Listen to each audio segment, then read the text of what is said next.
मित्रों, पिछले वीडियो में रेफरेंडम और refugee crisis from international experience और भारत में क्या सबक लेना है वो देख लिया।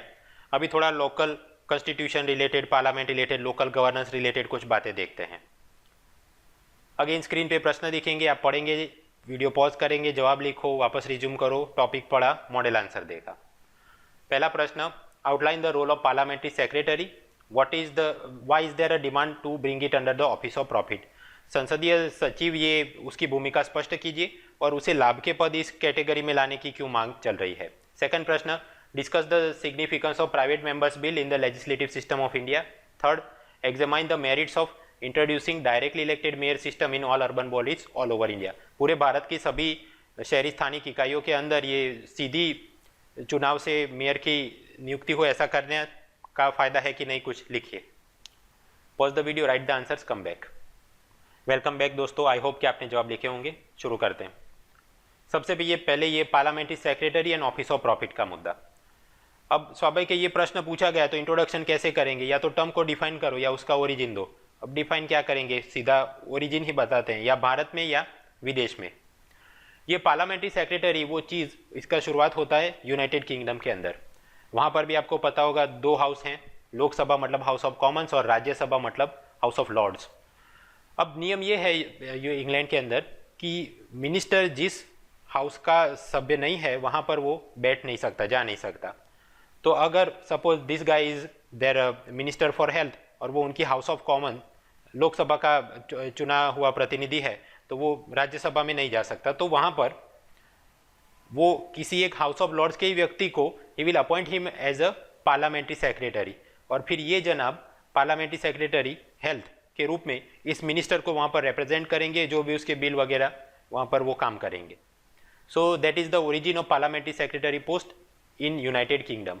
रैंकिंग के हिसाब से देखें तो सबसे ऊपर होता है कैबिनेट मिनिस्टर, फिर ये मिनिस्टर ऑफ स्टेट, राज्य कक्षा के मंत्री, और अंत में होता है पार्लियामेंट्री सेक्रेटरी। इस हिसाब से उनका हायरार्की चलती है। इंग्लैंड में देख लिया। भारत में पार्लियामेंट्री सेक्रेटरी सिस्टम कॉन्स्टिट्यूशन में लिखा है नहीं, कोई उसका कानून बनाए नहीं, सो नॉट अ कॉन्स्टिट्यूशनल और स्टैट्यूटरी पोस्ट। लेकिन फ्रॉम द 1951 से ये शुरू हुआ था। पार्लियामेंट्री सेक्रेटरी, संसदीय सचिव, उसको सिलेक्ट करना, अपॉइंट करना, उसका ओथ एडमिनिस्ट्रेशन, ये सब कौन करता है? प्राइम मिनिस्टर करता है। देखिए, दूसरे मिनिस्टरों का ओथ कौन देगा? President. But in case of parliamentary secretary उसको oath of secrecy prime minister दिलवाते हैं। ये पार्लियामेंट्री सेक्रेटरी का काम होता है कि मंत्रालय को उस हाउस में रिप्रेजेंट करे, मिनिस्टर को उसके पार्लियामेंट रिलेटेड जो भी फाइलिंग वर्क है मदद करे। पार्लियामेंट हैंडबुक के अंदर पढ़ने पर हम पाते हैं कि ये चंद्रशेखर की 1990 की सरकार के बाद से केंद्र की जो मतलब भारतीय संसद है, पार्लियामेंट है, वहाँ पर तो ये पार्लियामेंट्री सेक्रेटरी का सिस्टम अब जारी नहीं है, किसी को बनाते नहीं है। लेकिन कई बहुत सारे राज्यों में ये संसदीय सचिव वाली प्रथा चालू है। तो ये पार्लियामेंट्री सेक्रेटरी का ओरिजिन इंग्लैंड और भारत में हमने समझ लिया। अब ये ऑफिस ऑफ प्रॉफिट, उसका भी ओरिजिन समझते हैं। शुरुआत अगेन इंग्लैंड से हुई। आपको पता है सेपरेशन ऑफ पावर्स, एग्जीक्यूटिव एक तरफ, तो इस केस में क्राउन, किंग, और सामने होगा legislature, this member of parliaments. तो पुराने समय में हम पाते हैं कि ये इंग्लैंड के राजा उनके कुछ मेंबर ऑफ पार्लियामेंट्स को राजी रखने के लिए उन एमपीज को किसी रॉयल एस्टेट का अधिपति बना देते, किसी रॉयल फैक्ट्री का सीईओ एमडी बना देते। इस प्रकार से डोल्ड आउट द पोजीशंस। अब इसमें एमपी का क्या फायदा? अगर कोई एस्टेट का अधिपति है तो वो पूरा मुनाफा आएगा। रॉयल फैक्ट्री में भले उसको पगार ना मिलता हो, फिर भी अगर चेयरमैन बनाया है तो किसी को नौकरी देनी है, किसी को निकालना है, वो सब पॉलिसी यूज करके he will influence his vote bank. तो मतलब एमपी तो मस्ती में रहेगा यहाँ पर। प्रश्न, राजा इन एमपी को मस्ती में क्यों रखना चाहता है? ताकि जब रॉयल सक्सेशन की बात हो कि मैं राजा हूँ, मेरे बाद मेरा बेटा राजा बनेगा या भाई, उस वक्त ये पार्लियामेंट ज़्यादा टांग ना अड़ाए और मेरी मन मुताबिक काम हो। उसी प्रकार ये रॉयल एस्टेट, रॉयल फैक्ट्री, वहाँ से जो भी मुनाफा होगा उसमें से कुछ ऐसा राजा के हाउस होल्ड रॉयल एक्सपेंसेस के लिए रखा जाएगा, और बाकी का मुनाफा सरकारी ट्रेजरी में चला जाएगा और पब्लिक वेलफेयर के लिए यूज होगा। तो ये प्रॉफिट में से, रॉयल एस्टेट के प्रॉफिट में से कितना पैसा राजा को खुद की अय्याशी के लिए रखना है और कितना जन सहायक के लिए रखना है, वो परसेंटेज शेयरिंग कौन डिसाइड करती है? पार्लियामेंट। तो अगेन वहाँ पर भी राजा की मंशा होगी कि मेरे हिस्से में ज़्यादा पैसा आए। तो इस प्रकार से राजा अपना काम निकलवाने के लिए इन सब एमपीज को क्या दे रहा है? ऑफिस ऑफ प्रॉफिट, लाभ का पद दे रहा है। तो जो ये एमपीज जिनकी ये जिम्मेदारी है कि वो लोगों की आवाज़ को वहाँ पर वाचा दे हाउस में, उसके बदले they have become the stooges of the executive, तो ये सेपरेशन ऑफ पावर उसका यहाँ पर भंग होता है। देयरफॉर ये ऑफिस ऑफ प्रॉफिट नाम की चीज़ it is not good for democracy. और इसी सिद्धांत को लेते हुए भारत के संविधान में भी यही प्रावधान है कि अगर कोई MP MLA office of profit hold करता है, लाभ का पद उसके पास है, तो उसे डिस्क्वालीफाई कर दिया जाएगा। और ये ऑफिस ऑफ प्रॉफिट उसके अंदर ये मिनिस्टर और ऐसी सिलेक्टेड कुछ नोटिफाइड पोस्ट उसको हम गिनती में नहीं लेते, उसके अलावा कोई office of profit either under the union government और under the state government. For example किसी एमपी को अगर बैंक ऑफ बड़ौदा का सीईओ आपने बना दिया, देन वी विल से कि ये तो ऑफिस ऑफ प्रॉफिट है। खैर, तो यहाँ पर भी ये प्रावधान था और इसका इस्तेमाल भी किया गया।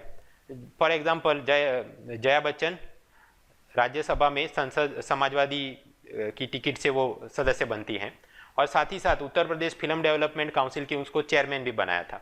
तो फिर ये फरियाद आई कि ये madam office of she is an MP holding an office of profit under the state government और देयरफॉर इसको डिस्क्वालीफाई करना चाहिए। तो फिर कलाम ने इस पर राय ली और सुप्रीम कोर्ट, इलेक्शन कमीशन, इन्होंने गाइडलाइंस दी कि भाई आप ये जया बच्चन इस पोस्ट पे हैं तो आपको क्या सरकार ने भर्ती किया है, क्या सरकार आपको इस नौकरी से निकाल सकती है, क्या सरकार आपको कोई पगार देती है, आपके क्या फंक्शन है और उसके ऊपर सरकार का कितना नियंत्रण है। ये सारे जो 5 पैरामीटर्स तय किए गए उस हिसाब से ये बोला गया कि भाई ये Jaya Bachchan she is holding an office of profit और इसलिए उसे डिस्क्वालीफाई किया जाए। फिर उसने बोला कि मनमोहन तो नहीं बोल सकी सोनिया की साजिश है, जैसे केजरीवाल बोलते हैं मोदी की साजिश है। खैर, तो मतलब कि भारत के संविधान के अंदर ऑफिस ऑफ प्रॉफिट उसकी क्लियर डेफिनेशन नहीं है, but supreme court EC they have came up with some guidelines. अब और समझिए ये पांचों शर्तों का एक साथ पालन हो ये जरूरी नहीं है, एक भी शर्त का पालन हो या आसपास कुछ लगे then also it can be put under office of profit. ये एक बात। लोकसभा विधानसभा के अंदर ये जो छोटी पार्टियां होती है उनके एमएलएज वो पैसे और पावर की लालच में कभी भी डिफेक्ट कर जाते हैं, तो उनको मस्ती में रखना जरूरी है। तो फॉर एग्जाम्पल ये पहले ये होता था कि बहुत सारे लोगों को मिनिस्टर बना देते ताकि लाल बत्ती उनको मिले और वो घूमते रहें, लेकिन फिर इस प्रकार से ढेर सारे लोगों को अगर मिनिस्टर बना दिया जाए तो अकाउंटेबिलिटी उसमें रहती नहीं, थ्रिफ्टीनेस भी रहती नहीं, हर एक के पास गाड़ी है तो फिर फिजल डेफिसिट कितनी बढ़ेगी, राइट। तो कॉन्स्टिट्यूशन के अंदर ये भी प्रावधान किया गया आर्टिकल 164 कि विधानसभा की जितनी भी टोटल सभ्य संख्या है उसके 15% से ज़्यादा मिनिस्टर नहीं हो सकते। अब ये तो एक प्रश्न आ गया कि इतने ही अगर मिनिस्टर बनेंगे तो मैं अपनी रूलिंग पार्टी के बाकी एमएलएस को कैसे राजी रखूं कि वो किसी और पार्टी में ना चले जाएं। सो सम अदर चीज़ें उनको देनी पड़ेगी। अब उनको बैंक ऑफ बड़ौदा या किसी निगम का चेयरमैन भी नहीं बना सकते क्योंकि वो तो ऑफिस ऑफ प्रॉफिट में आ जाएगा। तो ममता बनर्जी ने ये किया कि करीब 24 से 26 अपने एमएलए को, बहुत सारे को मिनिस्टर भी बनाया, अपार्ट फ्रॉम दैट कुछ एमपी एमएलए 24-26 उनको संसदीय सचिव भी बना दिया और उन्हें मिनिस्टर ऑफ स्टेट, राज्य कक्षा का मंत्री, उसका रैंक भी दे दिया, सो दैट लाल बत्ती में घूमे आइए सब उनको सलाम मारे और राजी रहे।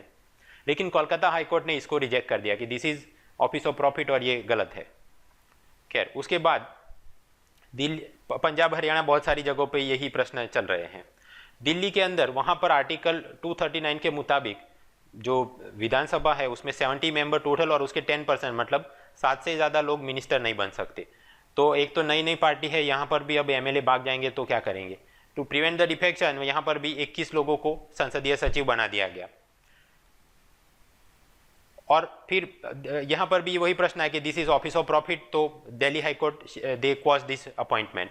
हाँ, केजरीवाल की तरफ से सारी दलीलें आती हैं कि इनको पगार नहीं देते, गाड़ी नहीं देते वगैरह वगैरह, बट आखिर में उन्होंने ये कि पार्लियामेंट्री सेक्रेटरी ये ऑफिस ऑफ प्रॉफिट के दायरे से बाहर है ऐसा एक बिल बना के प्रणब मुखर्जी को भेजा, लेकिन प्रणब मुखर्जी ने जंजीर वाली करी, मतलब कि मैं साइन नहीं करूंगा। खैर, इतने मुद्दे पर्याप्त हैं, अब जवाब बनाते हैं। पार्लियामेंट्री सेक्रेटरी वाला क्या जवाब बनाएंगे?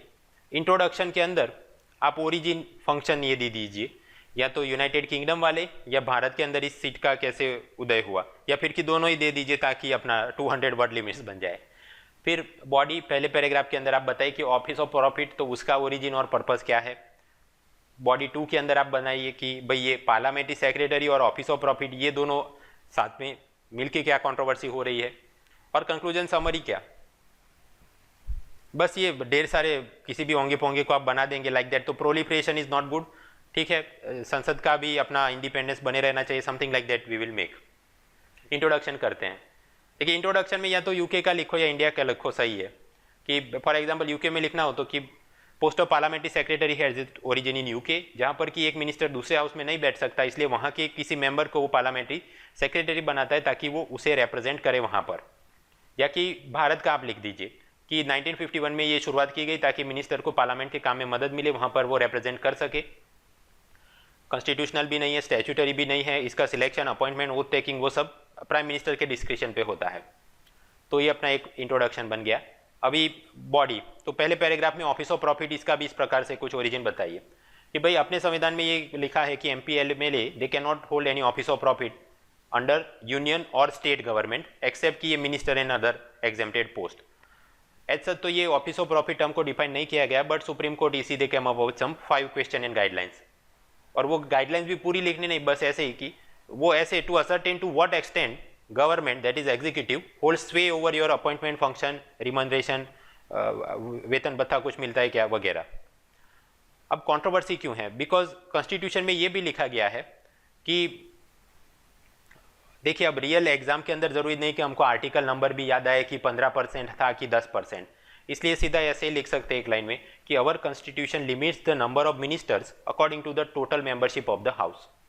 ठीक, तो अब to outsmart this constitutional provision and to provide minister like privileges to the selected MPLAs, ये स्टेट गवर्नमेंट्स आजकल ये कर रही हैं कि उनको पार्लियामेंट्री सेक्रेटरी बना देती हैं। और वेस्ट बंगाल में ऐसा हुआ तो कलकत्ता हाईकोर्ट ने उसे उड़ा दिया, दिल्ली में ऐसा हुआ तो उसकी हाईकोर्ट ने उड़ा दिया, और फिर पिटीशन वगैरह कुछ चल रहा है। तो ये कंट्रोवर्सी है। अब देखिए यहाँ पर ज़्यादा उत्साह में आके कि ये एमएलए को पार्लियामेंट्री सेक्रेटरी बनाया जाता है, उनको लाल बत्ती वाली गाड़ी मिल सके, so they remain in the good humour and they do not defect to another party to in the lure of money power, ये सब मतलब चाय के गले पे बैठ के जो बात कर रहे हैं, just like that you don't have to write. यहाँ कंट्रोवर्सी क्या है तो बस शालीन शब्दों में और within short few words आप उसको समझा दीजिए। खैर, and similar controversy erupted elsewhere also. अब कंक्लूजन क्या करना है? देखिए हमारे संविधान में एमपी एमएलए को लाभ के पद ऑफिस ऑफ प्रॉफिट से अलग क्यों रखा गया है? That is to ensure their independence of their thought and action against the executive, पहली बात। सेम वे हमारे संविधान में नंबर ऑफ मिनिस्टर वो परसेंटेज वाइज क्यों लिमिट किया गया है? ताकि उनकी अकाउंटेबिलिटी बने and there is thrift in the administration, ऐसा नहीं कि सभी को लाल बत्ती दे दिया, फिजिकल डेफिसिट भी कंट्रोल करना है लाइक दैट। खैर, अब ये जो हर एक ओंगे पोंगे को पार्लियामेंट्री सेक्रेटरी बना दिया जाता है, this proliferation across various states, it seems to be an attempt to outsmart this provision and therefore it needs to be kept in check. बस इतना ही कि इसको कम करने की देखने की आवश्यकता है, प्रोलिफरेशन तो नहीं होना चाहिए। यहाँ पर भी आपने ऐसा कुछ लिखने की जरूरत नहीं है कि it is a regrettable affair and so on, क्योंकि केवल आपने क्या था outline role and why is there a controversy, आपसे कोई क्रिटिकली एनालाइज, क्रिटिकली एग्जामाइन कोई ओपिनियन नहीं पूछा, तो रिग्रेटेबल अफेयर है और इस प्रकार के शब्दों का प्रयोग आप टालिए। उसी प्रकार कंक्लूजन के अंदर बहुत बड़ी नई कोई बात लेके आप मत आइए कि हाँ ये बात तो सही है कि एमएलए को फिर लोगों का वॉइस बन के रहना है, लेकिन आईएएस ऑफिसर उसको सलाम नहीं मारते, इसलिए पार्लियामेंट्री सेक्रेटरी या मिनिस्टर ऑफ स्टेट बना दिया, then it will do better, उनको मोर पावर देना चाहिए, amend the constitution, so on. नहीं, ये क्या हुआ? ये सारी रिफॉर्म्स वाली बात हुई। यहाँ तो केवल प्रश्न इतना था कि रोल आउटलाइन करो और क्यों ये कंट्रोवर्सी चल रही है समझाइए। तो मतलब कंक्लूजन में ऐसे नए नए मुद्दे आप लिखिए मत, वो अपने जवाब को खराब करता है।